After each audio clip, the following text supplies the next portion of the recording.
होशंगाबाद आज नर्मदा जयंती से नर्मदापुरम हुआ। सेठानी घाट के प्राचीन मंदिर में माना जन्मोत्सव। सीएम शिवराज शाम को करेंगे नए नाम की घोषणा।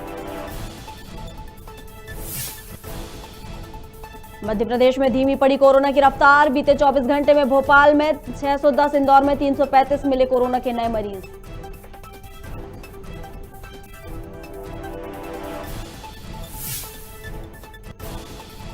भाजपा नेता को सत्ता की गर्मी। अतिक्रमण हटाने गए तहसीलदार और स्टाफ पर डाला पेट्रोल। मामला राजगढ़ जिले के पचोर नगर का।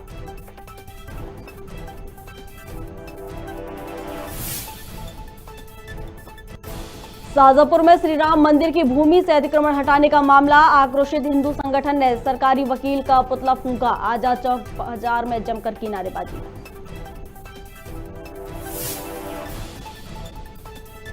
और लूट की योजना बना रहे 5 हथियारबंद बदमाशों को पुलिस ने देर रात दबोचा। पुलिस ने आरोपियों के कब्जे से 5 अवैध हथियार बरामद किए। पुलिस कर रही आरोपियों की उससे पूछताछ।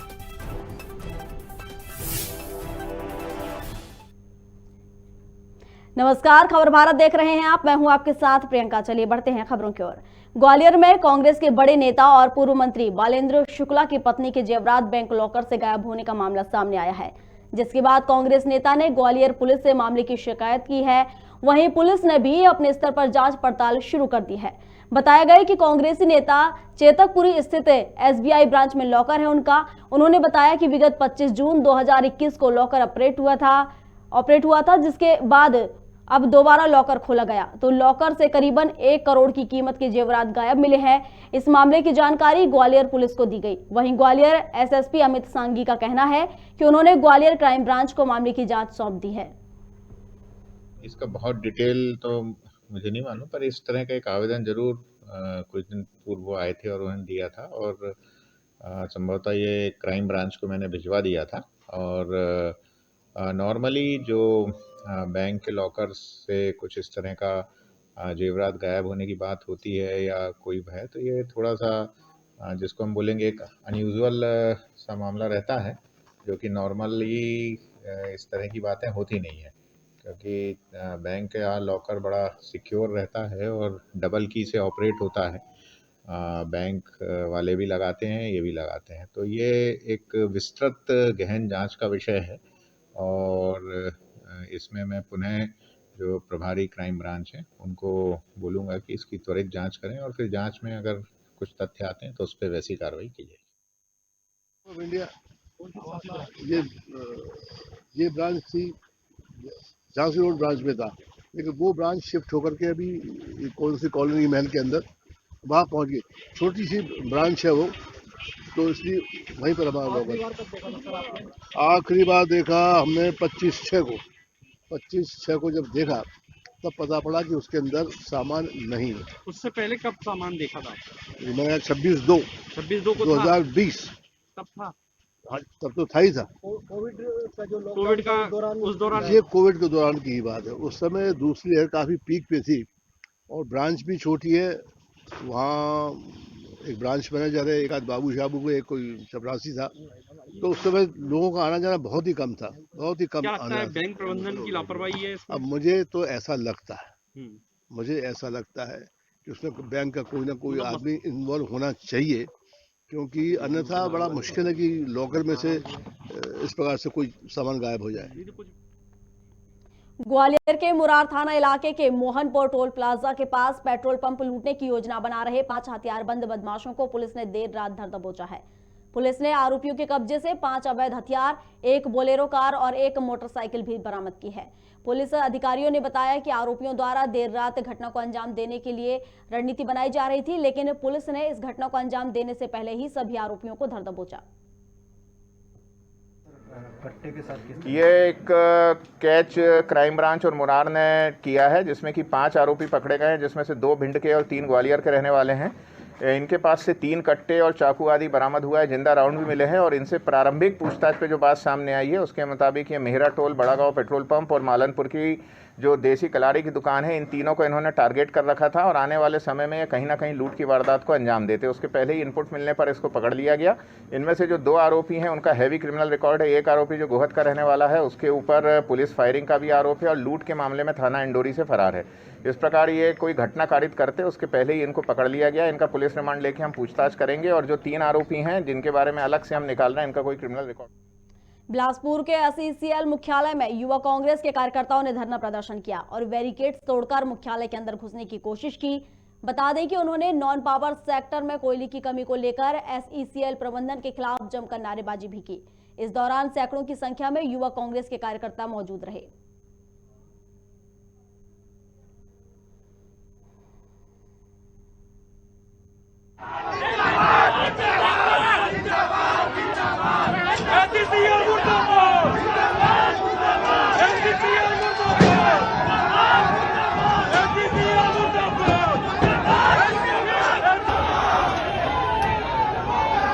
स्तर पे अधिकारी बैठे हैं, वो आंदोलन को रोकने के लिए झूठ बोल रहे हैं।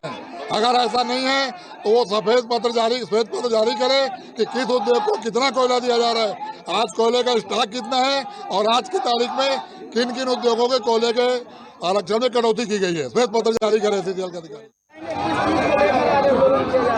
एसईसीएल के द्वारा नॉन पावर सेक्टर को और छोटे उद्योगों को कोयला देना बंद कर रही है। इसलिए आज युवा कांग्रेस एसईसीएल मुख्यालय का घेराव कर रही है और एसईसीएल के सीएमडी से मांग करेगी और कोयला मंत्रालय से मांग करेगी कि नॉन पावर सेक्टर को और छोटे उद्योगों को कोयला दिया जाए और कोयले का रेट भी बढ़ा दिया गया है। आपकी जानकारी के अनुसार बता दूं, पिछले वर्ष कोयला 3500 रुपये टन मिला करता था, जो इस वर्ष 7000 रुपये टन हो चुका है।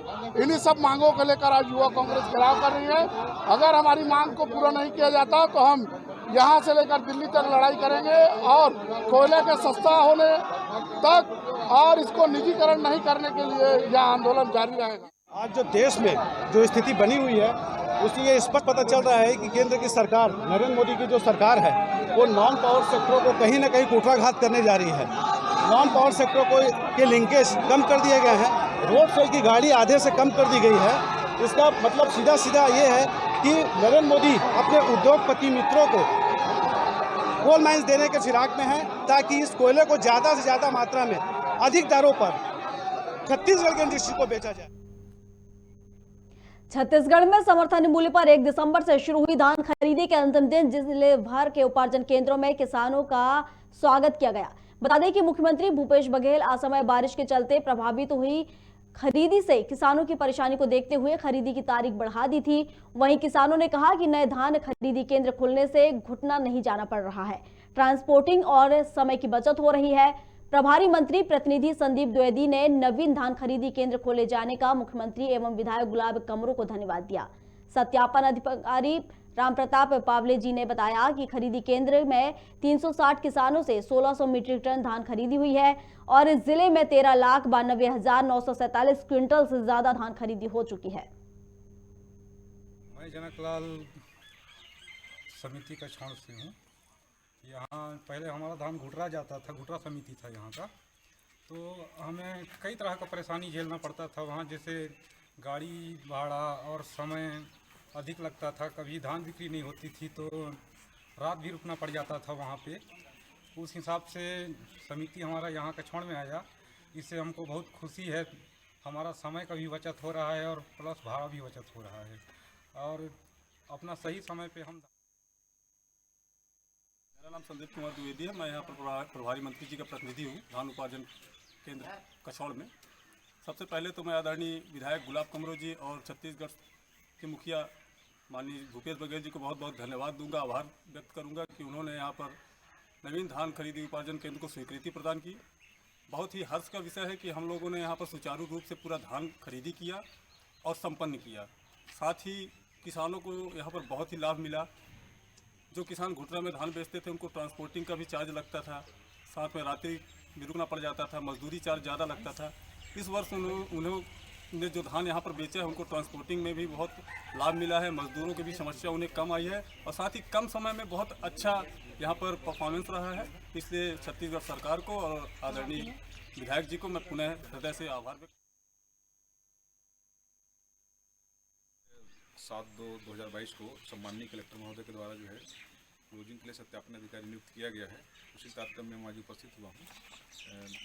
आदिम जाति सेवा कर सहकारी समिति कछौड़ में कुल जो है 406 कृषक इस साल धान बेचने के लिए पंजीकृत थे, जिसमें से 336 किसानों ने 1600 मीट्रिक टन धान विक्रय किए हैं और आज धान खरीदी का अंतिम दिन है, जिसे मैं जो है क्लोजिंग कराने के लिए यहाँ उपस्थित हुआ। नरसिंहपुर के नेशनल हाईवे 44 पर ट्रैक्टर और पिकअप में जोरदार भिड़ंत हो गई, जिससे पिकअप में सवार 12 लोग गंभीर रूप से घायल हो गए। आपको बता दें कि ट्रैक्टर में करीब 35 लोग और पिकअप में 12 लोग सवार थे, जो नर्मदा जयंती मनाने जा रहे थे। मौके पर पहुंची पुलिस ने मामला दर्ज कर घायलों को प्राथमिक उपचार के लिए जिला अस्पताल पहुंचाया। रात की घटना है, देर रात की। एक ट्रैक्टर आ रहा था नरसिंहपुर की तरफ से बरमान घाट की तरफ, तो ब्रिज के ऊपर से नीचे उतरते समय पलट गया है और उसमें किसी को कोई गंभीर चोट नहीं है। करीब 15-16 लोगों को चोटें आई हैं, जिनका प्राथमिक उपचार करा दिया गया है, सभी को हॉस्पिटल पहुंचा दिया गया। 3 एम्बुलेंस आ गई थी, वहाँ पर पुलिस की गाड़ी थी। नर्मदा जयंती है, नर्मदा जाते जी जी। तो क्या हो गया फिर? ट्रैक्टर पलट गया। कहाँ पे? जी, कब की घटना है ये? कल शाम की है, 8 बजे रात। कल रात में? हाँ। जी। कितने लोग थे उस ट्रैक्टर में सवार? वो 40 तक भाई। अच्छा, तो बाकी लोग कहाँ हैं? कोई के लगी है, कोई की नहीं लगी है, कोई की कम लगी है, ज्यादा बार इनके। अच्छा, क्या घटनाक्रम हो गया था? कहाँ से कहाँ जा रहे थे आप? ये खिरदा से बरमान जा रहे थे। जी जी। तो कब की घटना है ये? कल रात में 8 बजे। जी। कि लगभग कितने लोग सवार थे ट्रैक्टर में? 40 आदमी है थे। अच्छा अच्छा। तो कितने लोगों को चोट, मतलब कैसे ट्रैक्टर पलट गया है? कुछ सामने ट्रक हाथ तो जी तो यहाँ सुखाड़ होगा। अच्छा अच्छा। कहाँ की घटना है ये? करेली। प्रॉपर करेली की कहीं और थोड़ा आसपास? हाईवे। अच्छा। होशंगाबाद में नर्मदा जयंती महाउत्सव की तैयारी जोर शोर से चल रही है, लिहाजा प्रशासन ने अपनी तैयारियों को लेकर कमर कस ली है, जिसका जायजा लेने एसडीएम व एएसपी नर्मदा घाट पहुंचे और होमगार्ड के डिस्ट्रिक्ट कमांडेंट RKS चौहान से कहा कि नर्मदा जयंती के कार्यक्रम में सीएम शिवराज सिंह चौहान के साथ पत्नी साधना सिंह आएंगे, जिसको लेकर नर्मदा जयंती की तैयारी पूरी कर ली गई है। सेठानी घाट पर जलमंच भी तैयार किया गया है, जहाँ सीएम शिवराज सिंह और उनकी पत्नी नर्मदा जी का पूजन अभिषेक करेंगे। वहीं इस मौके पर सीएम होशंगाबाद का नाम नर्मदापुरम और बाबई का नाम माखन नगर रखेंगे। आदरणीय मुख्यमंत्री महोदय सपत्नीक यहाँ नर्मदा पूजन के लिए पधार रहे हैं। जल मंच की व्यवस्था हो चुकी है, बन गए हैं। बॉम्बे की टीम आई थी, हमारी जल परी भी तवा रिसोर्ट से आ गई है। लगभग व्यवस्थाएं सभी पूर्ण हैं और हमारे जो सैनिक हैं 60 सैनिक, 50 आपदा मित्र, ऐसे 110 के ये अच्छे कुशल तैराक हैं। श्री राम मंदिर की भूमि से अतिक्रमण हटाने का मामला एक बार फिर गर्मा गया है। 51 वर्ष पहले सन 1971 में कोर्ट द्वारा अतिक्रमण हटाने के आदेश दिए जाने के बाद भी कार्रवाई नहीं की गई है। वहीं हिंदुवादी संगठन और श्री राम मंदिर संगठन समिति के सदस्यों ने आजाद चौक बाजार में अतिक्रमण की कार्रवाई को प्रभावित करने वाले सरकारी वकील का पुतला जलाकर जमकर नारेबाजी की और दोषियों पर कार्रवाई किए जाने की मांग को लेकर कलेक्टर के नाम ज्ञापन सौंपा और पूर्व प्रशासन मुर्दाबाद के नारे भी लगाए। वहीं हिंदू उत्सव समिति अध्यक्ष दिलीप भंवर ने इस मामले में जिला प्रशासन को चेतावनी दी है कि समय रहते शासन ने मंदिर की जमीन को अतिक्रमण मुक्त नहीं करवाया तो उग्र आंदोलन कर उक्त भूमि को अतिक्रमण मुक्त करेंगे और इसकी जवाबदारी पूरी तरह से जिला प्रशासन की रहेगी।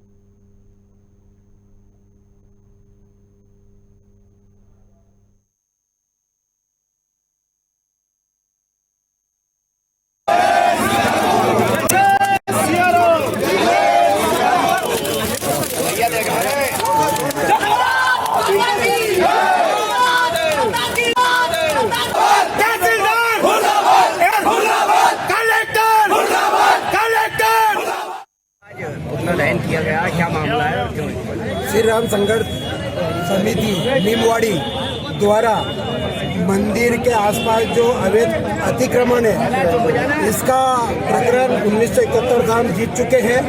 समय समय पे हमने आंदोलन भी किए हैं और उस जमीन को आज तक प्रशासन ने मुक्त नहीं करवाई। जब पूरा हिंदू समाज जागा, हमने प्रभारी मंत्री को इस विषय पे ज्ञापन दिया और उनको हमने 15 दिन का समय दिया था। हमारे प्रभारी मंत्री जी द्वारा सक्रिय होकर प्रशासन को आदेश दिया। प्रशासन ने अपनी नीति बनाई तोड़ने के लिए अतिक्रमण, किंतु पक्ष का अतिक्रमणकारियों द्वारा न्यायालय के शरण में गए, जहां उन्होंने स्टे लेने का प्रयास किया। न्यायालय ने उनको स्टे नहीं दिया। नरसिंहपुर जिला गाडरवारा तहसील के अंतर्गत नगर चिचली गाडरवारा नगर साईखेड़ा में नर्मदा जयंती के मौके पर भक्तों द्वारा आना जाना हो रहा है। मंदिरों पर पूजा पाठ शुरू हो गई है। हजारों की संख्या में भक्त मंदिरों से लेकर नर्मदा तटों पर भक्ति करेंगे। इसके चलते खबर भारत की टीम मां नर्मदा मंदिर पहुंची है। नमस्कार साथियों, आज नर्मदा जयंती का पर्व है और हम आ गए हैं गाडरवारा तहसील के अंतर्गत नगर साईखेड़ा के मां नर्मदा के मंदिर। आप देख सकते हैं यहाँ पर पूजा पाठ बस चालू होने वाली है। आज नर्मदा जयंती का पर्व है और हम आ चुके हैं नगर साईखेड़ा का जो ऐसे 46 मेन रोड का जो मां नर्मदा मंदिर है। यहाँ पर रेवा सेवा जो समिति है यहाँ पर इस मंदिर में देखरेख करती है, व्यवस्थापक इस मंदिर की। और हम आपको बता दें यहाँ पर पुजारी जी सामने बैठे हुए हैं। भक्तों का आना जाना हो गया है। बस 11 बजे से के बाद यहाँ पे दिन भर यहाँ पर पूजा पाठ और कार्यक्रम चलते रहेंगे। तो मैं यहाँ पर आज नर्मदा मंदिर नगर साईखेड़ा के जो नगर साईखेड़ा का मां नर्मदा मंदिर है यहाँ पर आया हुआ हूँ। आपको बता दूँ यहाँ पर आज सालों से जो चुनरी यात्रा भी ऐसे 46 मेन रोड से भक्तों द्वारा यहाँ पर निकलती है। चुनरी यात्रा में भक्तों द्वारा उनका स्वागत किया जाता है, प्रसादी दी जाती है। आज दिन भर मां नर्मदा जयंती के पर्व पर दिन भर भक्तों का आना जाना यहाँ के पास जो नर्मदा तट है वहाँ पर रहेगा। तो आज खबर भारत की टीम एक बार फिर मां नर्मदा मंदिर में आई हुई है। खबर भारत की तरफ से मैं सभी प्रदेशवासियों को, देशवासियों को मां नर्मदा जयंती पर्व की शुभकामनाएं, बधाइयाँ देता हूँ। पूर्व मुख्यमंत्री उमा भारती के शराबबंदी वाले बयान का समर्थन करते हुए कांग्रेस प्रवक्ता के मिश्रा ने कहा कि उमा भारती इस प्रदेश की बड़ी नेता हैं। वहीं सामाजिक बुराई को खत्म करने के लिए मिश्रा खुद इस आंदोलन में शिरकत करेंगे। बीजेपी के तमाम बड़े नेताओं पर तीखे बयान देते हुए कहा कि जो लोग बीजेपी सरकार के मुखिया बनकर आनंद ले रहे हैं, उन्हें सत्ता की चाबी सौंपने वाली उमा भारती ही हैं। साथ ही साथ उन्होंने सांसद साध्वी प्रज्ञा के शराब को दवा देने वाले बयान पर तंज कसते हुए कहा कि बीजेपी एक मत को लेकर सामने होगी और उसका चरित्र भी सामने आएगा। को लेकर यदि इस प्रदेश में उमा भारती जी इस प्रदेश की बड़ी नेता हैं, जो लोग आज भारतीय जनता पार्टी की सरकार के मुखिया बनकर आनंद ले रहे हैं, उन्हें सत्ता की चाबी सौंपने वाली उमा भारती जी ही हैं। और यदि वो शराबबंदी को लेकर आंदोलन करने की बात कह रही हैं, यह बात सही है कि वो तारीख पे तारीख दिए जा रही हैं, मगर उनकी बात पर विश्वास कर लिया जाए तो 14 फरवरी के बाद वो शराबबंदी को लेकर यदि इस प्रदेश में कुछ करती हैं तो इस सामाजिक बुराई को ख़त्म करने के लिए व्यक्तिगत तौर पर मैं खुद आदरणीय उमा दीदी के उस आंदोलन में शिरकत करूंगा। और उन्होंने यह भी कहा है आज कि शिवराज सिंह जी गृहस्थ होकर भी संत हैं, वीडी शर्मा जी भी संत हैं, उनके संगठन महामंत्री जी जो हैं वो संघ के प्रचारक हैं। तो ये संत और संघ के प्रचारकों के राज्य में शराब बिकवा कौन रहा है? आदरणीय उमा भारती जी साध्वी हैं, वो शराबबंदी का विरोध कर रही हैं। दूसरी एक फर्जी साध्वी हैं भोपाल के सांसद प्रज्ञा सिंह ठाकुर जी, वे कह रहे हैं कि शराब दवा के रूप में ली जाए तो कोई बुराई नहीं है। जैन समाज के भोजन संस्कारों पर आपत्तिजनक टिप्पणी करने वाले टीएमसी के सांसद महुआ मोइत्रा के विरोध में रतलाम में जैन समाज विरोध जता रही है।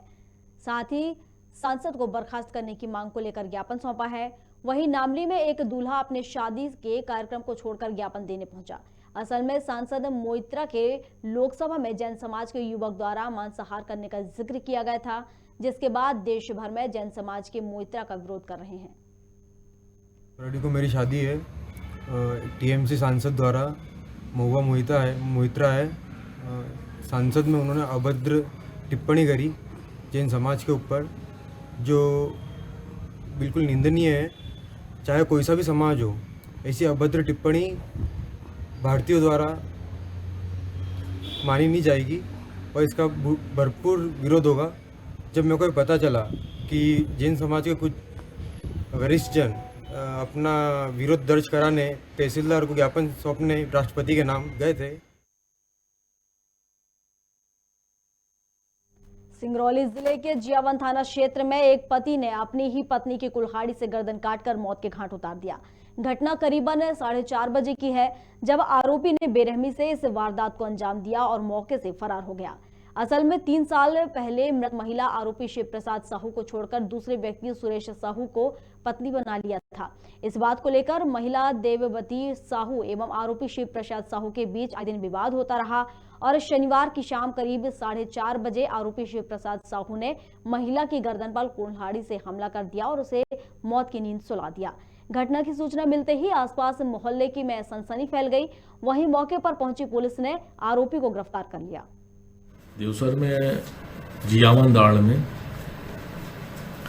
देववती साहू पत्नी राम सुरेश साहू, इसका कत्ल इसके पूर्व पति, जो मृतका के पूर्व पति थे, उन्होंने किया है।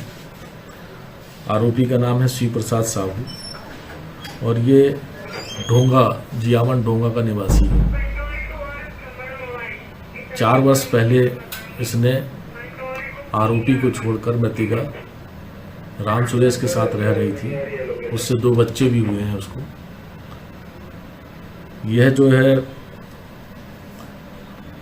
कुल्हाड़ी लेकर के अवसर की तलाश में था और जब इसकी पत्नी, पूर्व पत्नी जो है मृतका, छत पे खड़ी थी तो वहाँ चुपके से ऊपर गया और उसके कंधे में कुल्हाड़ी से वार किया और जिससे उसकी गर्दन कट गई। सिलसिला लगातार जारी है। अधिक अपडेट्स के लिए आप बने रहिए हमारे साथ और देखते रहिए खबर भारत। नमस्कार।